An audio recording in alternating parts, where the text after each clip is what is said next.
নমস্কার বন্ধুরা, আজ আমি আপনাদের নিয়ে যাব পুরনো দিনের হারানো স্বাদে। মা ঠাকুমা রান্নাঘর থেকে এমন সুগন্ধ ছড়াতেন যেন শুধু এক পদ দিয়েই এক থালা ভাত নিমেষে শেষ হয়ে যেত। আজ আমি রান্না করছি থোড় চিংড়ি। তবে এই রান্না শুধু স্বাদে নয়, এর স্বাস্থ্যগুণ শুনলে আপনি অবাক হয়ে যাবেন। আর এর কাটার প্রসেসটাও আমি দেখিয়ে দেব। তো চলুন কথা না বাড়িয়ে শুরু করা যাক। আমি এখানে কেটে নিয়েছি টমেটো, কাঁচা লঙ্কা, পেঁয়াজ, আদা আর যে আলু কেটে নিয়েছি। আর এই যে দেখো থোড় নিয়েছি। এই যে দেখো এই কলার থোড়টা কিন্তু এটা হচ্ছে দুধসাগর কলার থোড়। তো বন্ধুরা, তোমরা কাঁচকলা বাদে যে কোনো কলার থোড় কিন্তু রান্না করা যায়। মানে এই থোড়টা বলতে কলা কাটার পরে যে গাছটা থাকে, সেই গাছ কাটলে ভিতরে যে শক্ত যেটা থাকে সেটাকে কলার থোড় বলে।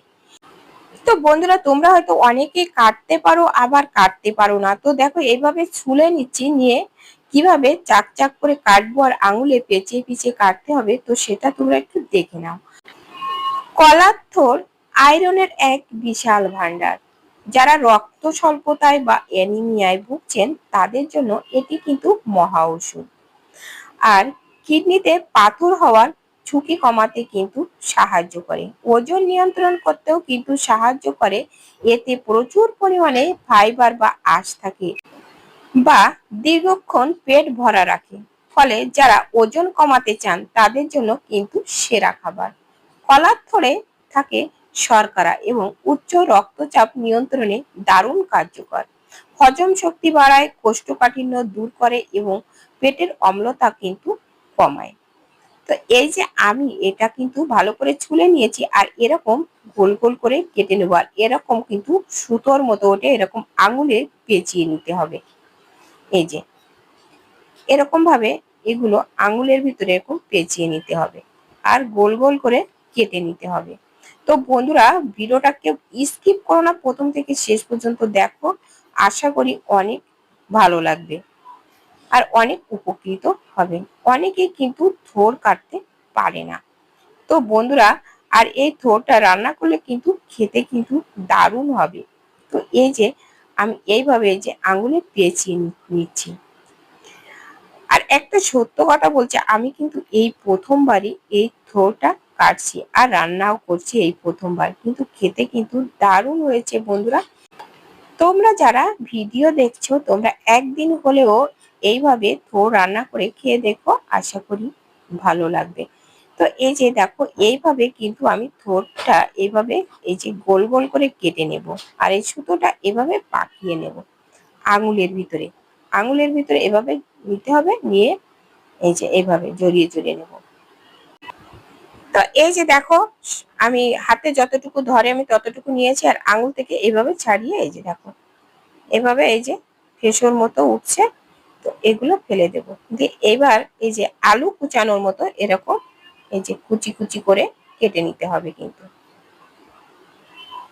তো তোমরা যারা এখনো কাটোনি এভাবে একটু কেটে দেখো।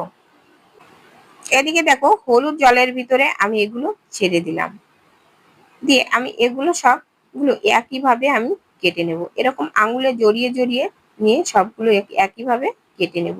তো কাটতে কিন্তু ভালোই লাগছিল, একেবারে আলুর মতো নরম কিন্তু এটা। তো বন্ধুরা, সবগুলো কিন্তু একইভাবে আমি কেটে নেব, একেবারে আলুর মতো নরম কিন্তু। এই থোড়টা কাটার একটা বিশেষ একটা টিপস আছে। এরকম করে চটকাতে হয় কিন্তু, এরকম হলুদ জলের ভিতরে দিয়ে মাঝে মাঝে চটকিয়ে নিতে হবে, তা না হলে কিন্তু এই থোড়গুলো শক্ত হয়ে যায়। তো এই যে দেখো আঙ্গুলে পেঁচাবো, করবো আর মাঝে মাঝে কিন্তু চটকিয়ে নেব।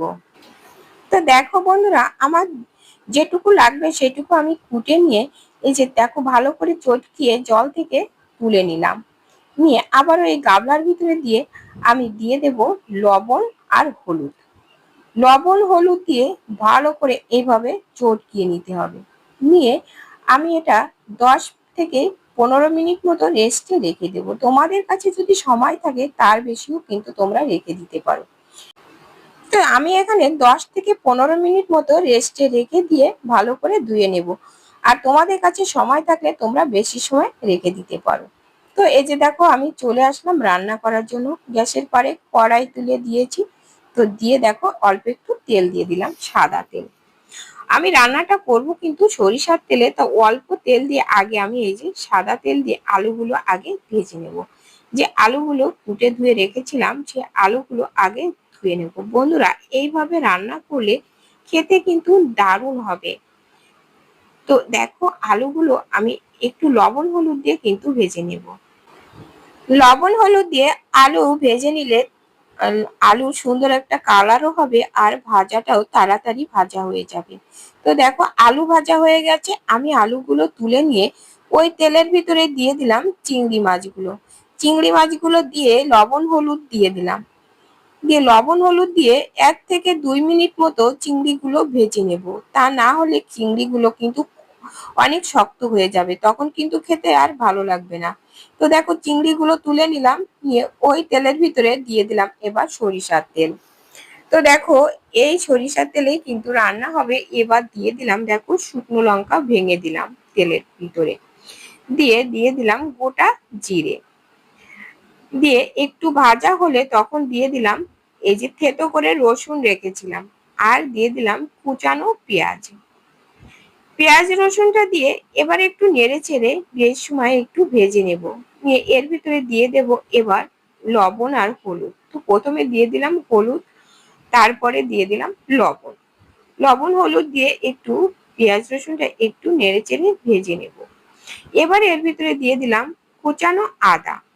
1 ইঞ্চি মতো আদা কুচিয়ে এর ভিতরে দিয়ে দিলাম। দিয়ে এবার একটা টমেটো কেটে রেখেছিলাম, সেই কুটে রাখা টমেটোটা দিয়ে এবার নেড়ে চেড়ে এবার একটু দেখো গলিয়ে নেব। টমেটোটা বেশ গলিয়ে গেছে, তখনই এই পর্যায়ে দিয়ে দেব ভেজে রাখা যে চিংড়ি আর আলু, সেগুলো দিয়ে দিলাম। দিয়ে এবার একটু বেশ সময় নেড়ে চেড়ে কষিয়ে নেব। এবার এর ভিতরে দিয়ে দিলাম 1 চামচ মতো জিরে গুঁড়ো। ধনে আর জিরে একসাথে গুঁড়ো করা আছে, সেই গুঁড়ো দিয়ে দিলাম, আর দিলাম শুকনো লঙ্কার গুঁড়ো। তো আমি এখানে দেখো শুকনো লঙ্কা দিয়ে কিন্তু রান্নাটা করব, তোমরা চাইলে কিন্তু কাঁচা লঙ্কাও দিতে পারো। এবার দেখো যে লবণ হলুদ দিয়ে চটকিয়ে রেখেছিলাম যে থোড়টা, সেই থোড়টা কিন্তু দিয়ে দিলাম। এটা কিন্তু সিদ্ধ করে রাখিনি, তাও কিন্তু বেশ নরম দেখাচ্ছে। তো দেখো চটকে নিয়ে আমি কিন্তু লবণ হলুদ দিয়ে ভিজানো ছিল, তো আমি কিন্তু আবার ভালো করে ধুয়ে নিয়েছি। তো তোমরা চাইলে কিন্তু এটা সেদ্ধ করে নিয়েও কিন্তু ভাপিয়ে রান্না করতে পারো। তো আমি এখানে সেটা আর করলাম না। তো এবার দেখো দিয়ে দিয়েছি কিন্তু স্বাদ মতো লবণ, আর দিয়ে দিলাম 1 চামচ চিনি। তো হলুদের গুঁড়োটা আর দেব না, অনেকগুলো হলুদ দেওয়া হয়ে গেছে। তো যেহেতু আলুতে আছে, থোড়ে আছে, আবার ওদিকে পেঁয়াজ রসুন আছে, এর জন্য দিলাম না। তো লবণটা যেহেতু ধুয়ে ফেলেছিলাম, এই জন্য লবণটা দিয়েছি। এবার বেশ সময় নেড়ে চেড়ে আমি রান্না করে নিব। তো দেখো বেশ সময় রান্না করার পরে এবার দিয়ে দিলাম গরম মশলার গুঁড়ো। এতে লবঙ্গ, দারুচিনি, এলাচ দিয়ে গুঁড়ো করে ভেজে গুঁড়ো করা আছে, সেই মশলাটাই দিয়ে কিন্তু এবার দেখো একটু সময় নেড়ে চেড়ে কিন্তু আমার রেডি হয়ে গেছে। এটা আমি এবার নামিয়ে নেব। খেতে কিন্তু দুর্দান্ত হয়েছিল। বন্ধুরা, তোমাদের কাছে ভিডিওটা কেমন লেগেছে কমেন্ট করে জানাতে কিন্তু ভুলো না। একটা লাইক দিতে ভুলে গেলে একটা লাইক করে দিও। আর নতুন বন্ধুরা চ্যানেলটা সাবস্ক্রাইব করে পাশে থাকা বেল আইকনটিতে ক্লিক করে রেখো, তাহলে পরবর্তী ভিডিও আপলোড হলে নোটিফিকেশন পেয়ে যাবে। আর পেয়ে যাবে সুন্দর সুন্দর রান্নার ভিডিও, অজানা অনেক টিপস। তো দেখো বন্ধুরা কত সুন্দর হয়েছে, খেতে কিন্তু দুর্দান্ত হয়েছে। তোমরা কিন্তু একবার হলো এইভাবে রান্না করে খেয়ে দেখো, কথা দিচ্ছি খেতে অপূর্ব হবে। তো বন্ধুরা আজ এ পর্যন্ত, দেখা হবে পরবর্তী ভিডিওতে। ততক্ষণে তোমরা ভালো থেকো, সুস্থ থেকো, নমস্কার।